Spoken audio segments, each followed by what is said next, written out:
Memecoins on Bitcoin is probably not what Satoshi Nakamoto envisioned when he released the Bitcoin whitepaper in 2008, but it just might be the mass adoption that Bitcoin deserves. Hey there, my name is Trevor, here with CMC, and today we'll be discussing BRC-20 tokens and the storm that they've caused in the Bitcoin community and beyond. Let's get started. So what exactly are BRC-20 tokens and how do they work?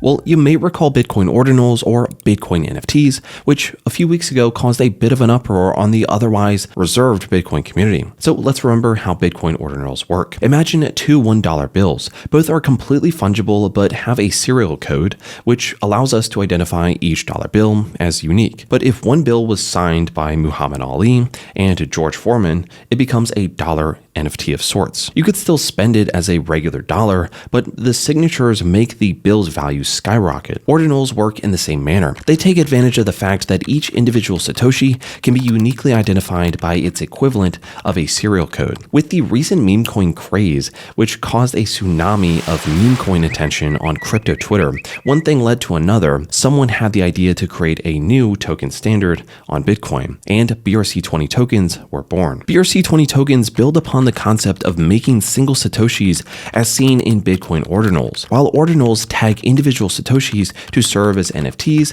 BRC-20 tokens involve minting Satoshis so that they hold information about a whole collection of tokens. So for example, if you wanted to create a collection of 100 hypothetical Trevor BRC-20 tokens, you'd mint the collection by inscribing one sat with the relevant JSON data. JSON data can be used to define the token, name, symbol, supply, and other properties. Users can also use the JSON data to mint new tokens or transfer existing tokens to other addresses. Or to use the dollar sats metaphor again, you mark $1 bill with information about 20 Trevor stickers, which are not dollar bills. You always need a dollar bill to transfer stickers, but the bill does not back the stickers themselves, nor can they do anything. If this sounds complicated and not intuitive,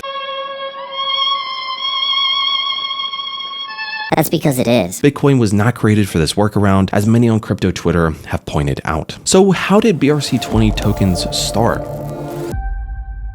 Well, the most likely explanation is opportunity makes the thief. The Taproot upgrade allows for these workarounds to be implemented on Bitcoin, and Memecoin season just happened to come around, so one thing led to another. Eric Wall explained in detail how the idea of BRC-20 tokens is an imitation of Zen tokens on Ethereum. In other words, the Taproot upgrade made it possible to add an amount of data to the block space on Bitcoin that allows for minting tokens, even though those tokens do not have the same properties as BRC-20 tokens on Ethereum. This hunger for block space surprised the Bitcoin community, and the effect on Bitcoin transaction fees has been significant. Let's talk about that in further detail. Just when ordinals were going back to being a niche phenomenon, BRC-20 tokens started rocking the transaction count boat, and rock they did. BRC-20 transactions currently make up a majority of all Bitcoin transactions. Transaction fees surged to previously unthinkable levels, and incredibly, transaction fees made up a higher share of miner revenue than the block subsidy for some blocks. This is music to the ears of those who never doubted that adoption would save the Bitcoin security model. However, not everyone was amused by this surprising spike in activity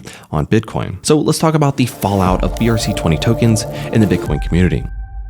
For one, BRC-20 tokens caused centralized exchanges to launch their trading markets and nifty developers to start liquidity pools for them. But it has also caused a new round of infighting between different factions of the Bitcoin community. Eric Wall and UD Wertheimer both support the second-order effects of the unexpected appetite for Bitcoin block space. The Lightning Network may have finally stumbled on a source of significant demand. However, the surge in fees doesn't sit well with those who were comfy with the low-fee Bitcoin. This sentiment was shared by Anita Posh, a Bitcoin educator focused on bringing Bitcoin to financially underdeveloped regions in the world. But again, it may not be the adoption Bitcoiners wanted, but it's the one they deserve, or so Ethereum people would argue. Nick Carter outlined in the past that Bitcoin is more akin to Fedwire than to Visa. It isn't meant to be a high-speed settlement layer, but he got quite a bit of flack himself from the community for suggesting Ethereum's burn fee was a smart move and implying Bitcoin may want to consider something else. Cue the reply section. Some members of the community realized BRC-20 tokens could provide a much-needed impulse for the community to work on the necessary infrastructure improvements. Now let's talk about the future outlook for Bitcoin. As with ordinals, the question is whether this is a sustainable new asset class or merely a flash in the pan that will subside when the meme coin train inevitably derails. Regardless, the BRC-20 hype pointed out weaknesses the community will have to address, such as the lack of layer 2 infrastructure and diverging views over how much and what kind of adoption is desirable. Now, who said Bitcoin is boring?